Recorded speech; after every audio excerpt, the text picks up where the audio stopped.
Go ahead and die, or I'll make you wish you had. Those words came from a decorated Marine instructor drunk on his own rank, convinced his status put him above consequences.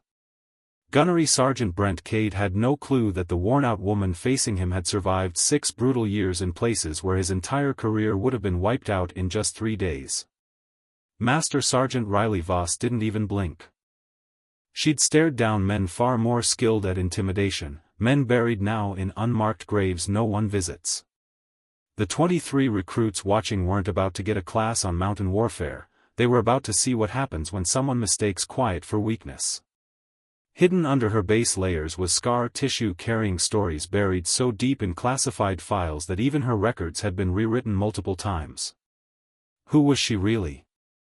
The Marine Corps Mountain Warfare Training Center sat at 6,800 feet in the Colorado Rockies near Silver Ridge, where January air felt sharp enough to torch your lungs and thin enough to steal common sense. Fog draped the jagged peaks and snowy meadows, turning distance into a guessing game. This was where Marines learned that freezing temperatures kill faster than stupidity and that mountains don't care how impressive your rifle score looks on paper. At 0430, Riley, 31 years old, waited by the gear staging area, standing with such controlled stillness that people instinctively looked away without understanding why. She wasn't physically imposing, about 5 feet 6 inches in boots, maybe 140 pounds, yet her stance hinted at coiled potential like a chambered weapon someone forgot to clear. Her hands stayed loose, every movement intentional, breathing calm despite the altitude, and even senior instructors kept a respectful buffer around her.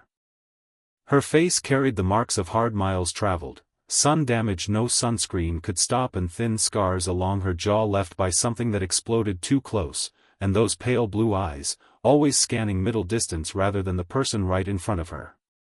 She wore the same cold-weather gear as everyone else, but on her it looked lived in, stress marks showing she depended on it for survival, not just training. And hey, if you're tuning in from Kabul or anywhere else out there in the world, you know some missions stay locked in classified vaults forever. Hit subscribe to Major Tom's Tales if you want more truths that never make it into official reports. Colonel Ethan McAllister had specifically requested her for this rotation, though he dodged questions about why. At 54, silver hair and a resume full of Marine Special Operations command time, he knew the kind of quiet carried by people who'd worked beyond standard chains of authority. When he'd reviewed the fragments of her personnel file that still existed, entire deployments were labeled classified continuing operations. Her current duty, Mountain Leaders Course Instructor Cadre, was assigned only 4 months ago. What stood out to him during week 1 was how her left hand would occasionally lift to her shoulder, fingers tapping a spot beneath the collarbone as if confirming a reminder only she understood. He didn't ask. He never asked what that gesture meant, and the 23 Marines gathering in the pre-dawn darkness only knew Riley Voss as a quiet senior NCO who rarely spoke and never needed to raise her voice. Staff Sergeant Leo Park, the assistant course chief, had already warned them that she would personally run the advanced navigation and cold weather survival blocks. Near the vehicles, Gunnery Sergeant Brent Cade stared with open resentment.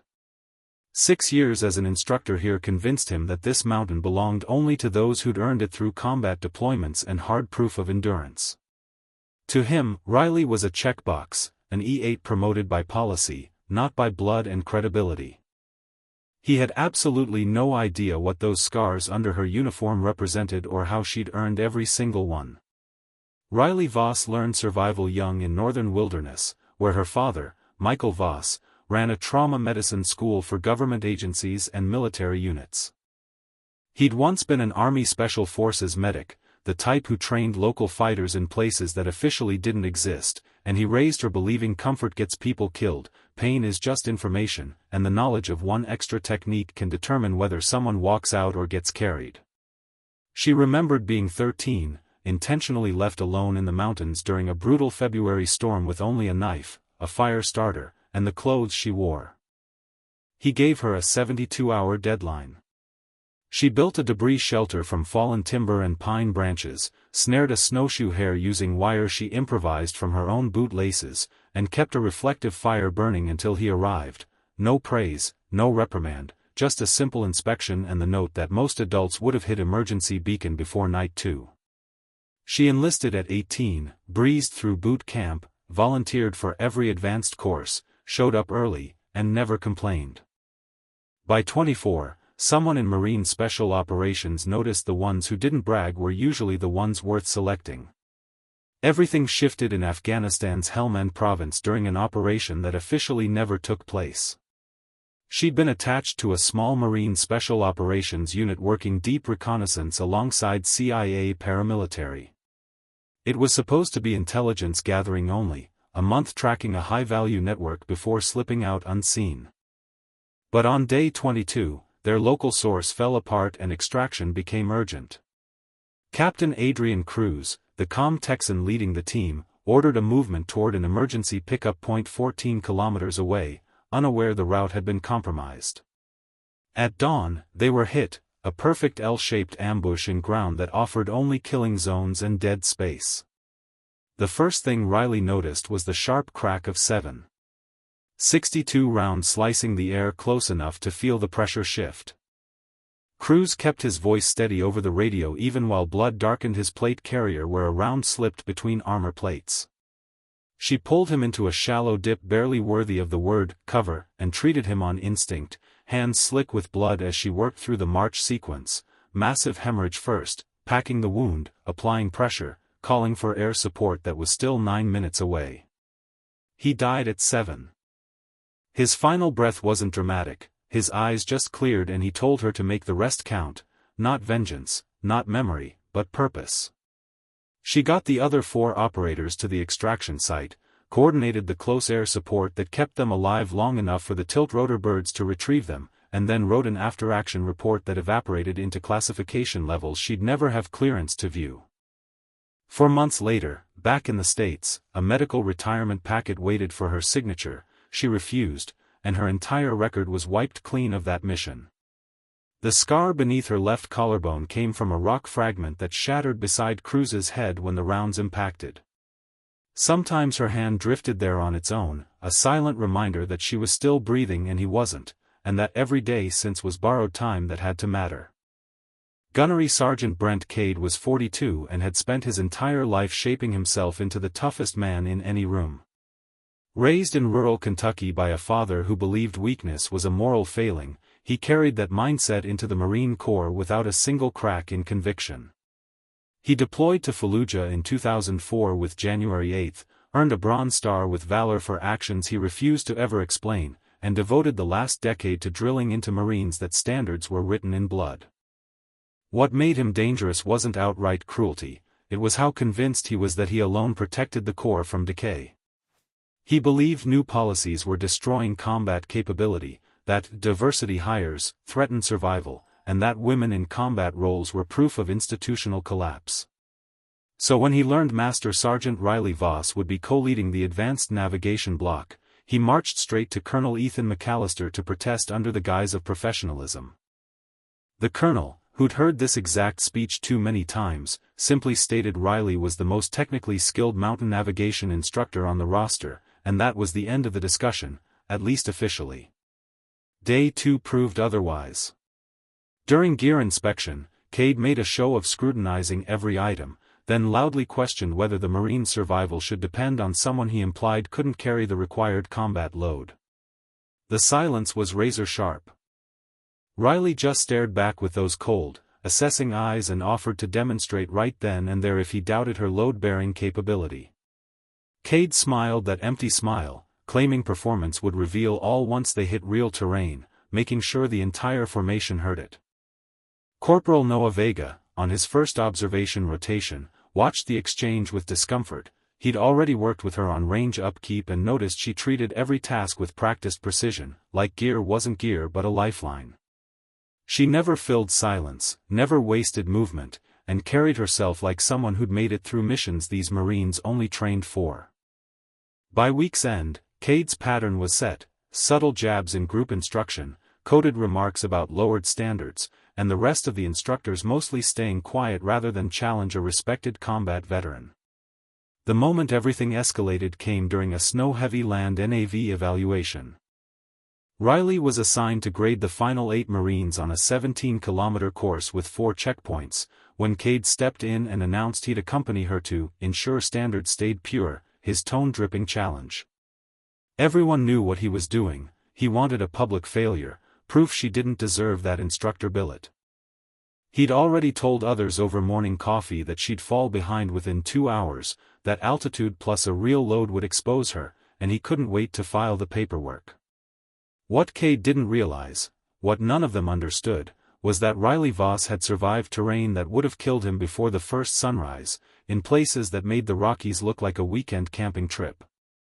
That night, in the quiet of her assigned quarters, Riley Voss sat on her bunk and unfolded a photograph she kept tucked deep inside her assault pack. It showed Captain Adrian Cruz with the team during a rare pause at Bagram, tired faces, but still standing. Cruz had his arm draped around her shoulders the way a leader does when trust isn't questioned. She hadn't looked at that picture in 4 months. Her hands shook slightly, not from fear, but from the particular heat of anger that comes when someone judges you without knowing the truth. Brent Cade thought all of this was about whether she could haul weight and navigate under strain. He believed he was defending the Corps from lowering standards, completely unaware she'd already survived tests that would have shattered him. Her mind replayed Helmand, Cruz's breathing slowing even as she did everything right, that agonizing 9-minute wait for air support while her voice stayed steady and her hands worked through blood, the classified citation months later that praised leadership but ignored why 4 people were still alive. Cade wanted proof she didn't belong in the mountains. He had no idea she'd fought in mountains where the danger wasn't weather, it was enemy guns and patience measured in hours. She pushed up from the rack and stared out at the snow-bright peaks glowing under a 3/4 moon. Somewhere down the hall, he was probably telling his version of the story again, insisting tomorrow would expose her. Let him.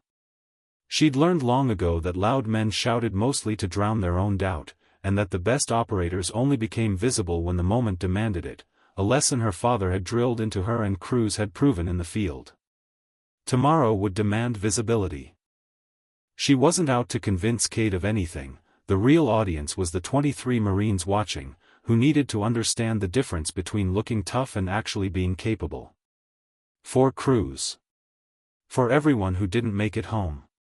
She touched the scar beneath her collarbone, a quiet promise, and began preparing her gear for a 17-kilometer movement designed to show exactly how little Cade understood about mountain warfare.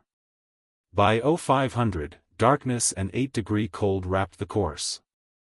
Cade had secretly changed the route, adding 6 kilometers and 2 more checkpoints that required precise navigation in low visibility. He submitted the changes to Colonel McAllister as enhanced realism, but the colonel approved only after ordering that every instructor complete the exact same route under recorded timing. If this was a standard, it would be universal. The 8 Marines assigned to Riley's evaluation gathered, their breath visible under headlamps. Corporal Noah Vega stood among them, along with Lance Corporal Martinez, who'd already failed the course once. They watched Cade stride up with an overloaded ruck, clearly expecting Riley to complain or ask for weight reduction. She didn't even acknowledge it. Her own ruck sat at a clean 70 pounds, survival gear, medical kit, emergency rations, all packed with the quiet efficiency of someone who'd done it under far worse conditions. Cade combed through her loadout, hoping to find a flaw, but only spotted extra medical supplies, nothing he could criticize. Then the movement began, a steep climb through pine forest, trail buried under nearly 2 feet of fresh snow. Cade set a brutal pace meant to break someone early. The Marines gasped and fought to keep up in the thin air. Riley moved behind them with calm breaths and soft footfalls, like the cold itself didn't dare touch her. Riley moved silently at the rear, almost spectral in the snow, each step precise, her breathing calm and measured. She'd learned altitude discipline in mountain ranges far less forgiving, where judgment slipped before you even realized oxygen was gone. As she followed the group, she observed who paced themselves smartly and who was burning energy they couldn't afford to lose. Martinez was clearly fading, and Vega kept dropping back to help even though encouragement alone wouldn't fix a collapsing rhythm. At the 2-hour mark, they hit the first checkpoint, deep forest, GPS useless thanks to the dense canopy, forcing pure compass navigation. Cade reached the marker first, logged his time with smug precision, and made sure everyone saw him mark the moment Riley arrived just 70 seconds later, still with all 8 Marines upright. He'd expected to see at least 2 fall out already. Things got worse from there as the route dove into a drainage, demanding a freezing creek crossing and a brutal climb out through down timber and shifting snow that ate balance with every step. This terrain separated smart movement from reckless strength. Here, a single bad step meant medevac. Cade pushed harder, leaning on brute force like it proved something. Riley watched with clinical calm. He was undeniably strong, but everything he did screamed effort over skill, power instead of efficiency, ego instead of endurance. At hour 4, it happened. Martinez stepped wrong on hidden rock, his ankle rolling with a sickening pop.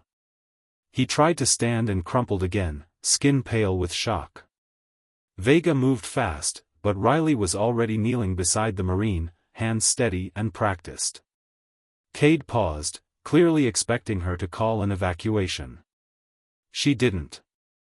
She ran a textbook March assessment, checking for major bleeding first despite the low likelihood, confirming circulation and nerve response, and then splinting the ankle with the SAM device she'd packed because she always prepared for what others overlooked. Every motion was efficient, confident, no wasted energy. She gave Martinez a choice: endure the walkout with assistance or wait 3 freezing hours for a medevac. He clenched his jaw and chose to stay in the fight. Riley removed his ruck weight, redistributed it among the others, instructed Vega on how to support him without causing more damage, and altered their route, still hitting checkpoints but avoiding the worst hazards. Then she asked Cade if he objected to her adjusted plan. He said nothing, just turned and pushed faster, desperate to find her breaking point. That was when Riley stopped matching his pace and set her own, one designed for the mission, not the performance. The final checkpoint waited at 8,400 feet along a ridge blasted by knife-sharp wind, blowing snow-choking visibility to 40 meters, conditions that separated those who postured from those who endured. They'd been moving for 7 hours and 20 minutes, and at that point the Marines were running on fumes, movement stiff, minds dulled by cold and exhaustion. Martinez stayed upright only because Vega and another Marine kept him steady, his face washed of color. Cade reached the final checkpoint first, bent over and gasping, his face burning red from altitude and effort. He logged his time, 7 hours and 38 minutes, then turned, waiting for Riley to show up limping and diminished. Instead, she arrived only 4 minutes behind him, 7 hours and 42, with every Marine she started with, including an injured one, still on their feet. She had treated a casualty, redistributed his weight, kept the team together, and still stayed on his heels. Other instructor groups were scattered all over the mountainside, some hours off the pace. Cade stared at her, confusion cracking into something darker as the realization formed: by every metric he trusted, this should not have been possible. She should have dropped behind, called for a medevac, needed help, something. But Riley stood calmly in the cutting wind, breath steady, stance relaxed, eyes fixed on him with a level, unblinking awareness that made it clear she had never been close to breaking. Then Colonel McAllister's voice hit the emergency channel all instructors monitored, the tone formal in a way that didn't belong on a training net. Silver Ridge actual to all stations. Priority recall traffic. Tombstone 6 actual is ordered to return to main post immediately for classified communication. Confirm. Riley's hand went to her radio before thought even caught up, pure muscle memory from a life she wasn't supposed to have anymore. Tombstone 6 actual, a call sign buried 4 years ago, belonging to a Marine operational element that didn't exist in databases normal Marines ever accessed. Cade froze, eyes locked on the radio as if it had betrayed him. Riley keyed her mic, her voice stripped of the soft professionalism she used with students. Tombstone 6 actual copies. Returning to main post. ETA 45 mics. A brief silence, then McAllister's reply came with the tone reserved for equals, not subordinates. Solid copy, 6. Welcome back. No one spoke. Vega stared like he'd just seen a ghost. Even Martinez, through pain and cold, blinked in shock. And Cade, windburned and pale, understood in a single brutal moment that for 2 weeks he had been judging someone who had played in leagues he would never enter, who had made life-or-death calls where mistakes meant flag-draped coffins. Riley didn't have to gloat. The silence did it for her. 70 minutes later, they descended the mountain where McAllister waited beside a vehicle flanked by 2 men in civilian clothes, the kind who worked for organizations without public phone numbers. He pulled Riley aside while the Marines headed to medical checks. His voice, low and respectful, was unlike anything the students had ever heard him use. He told her the assignment was approved, her voluntary return to operational duty cleared. She would be training the next generation to survive what she had survived. Her record would be partially unsealed so staff and students understood exactly who was teaching them. And Cade, he had already submitted his resignation from the instructor program half an hour earlier. Riley touched the familiar scar under her collarbone, once, and asked when she needed to be ready. 2 weeks later, Colonel McAllister held a small, quiet formation, only those who needed to be there. He introduced Master Sergeant Riley Voss as the new chief instructor for Special Operations Integration Training, a program built entirely around her real-world expertise. He didn't name classified missions or secret units, but he listed her Bronze Star with Valor, her Purple Heart, and her service across multiple theaters, details that would stay locked away for at least 20 more years. Corporal Vega stood in the ranks finally understanding why she carried herself with that eerie calm. She wasn't trying to prove anything. She had already proven everything that mattered, in places where a single mistake meant a flag-draped homecoming. After formation, Riley found Vega near the gear lockers and quietly thanked him for what he did for Martinez on the mountain. He mumbled something about simply following her lead, doing what the moment required. She offered the closest thing she ever gave to a smile and told him that was exactly the point. Survival wasn't about shouting or swagger, it was about showing up when it counted and knowing just a little more than the person beside you. That night, in her new office, she unfolded the photo of Captain Cruz and the team. For years she'd kept it hidden, afraid remembering would sharpen the guilt. But now, preparing others who would walk into that same darkness, the picture felt different. She was making it count. The scar under her collarbone didn't ache anymore.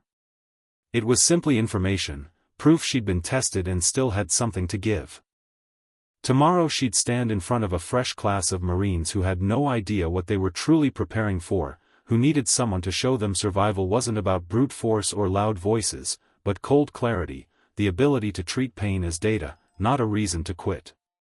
She tapped the photo once, opened a new lesson plan, and got back to work. The mountain was waiting.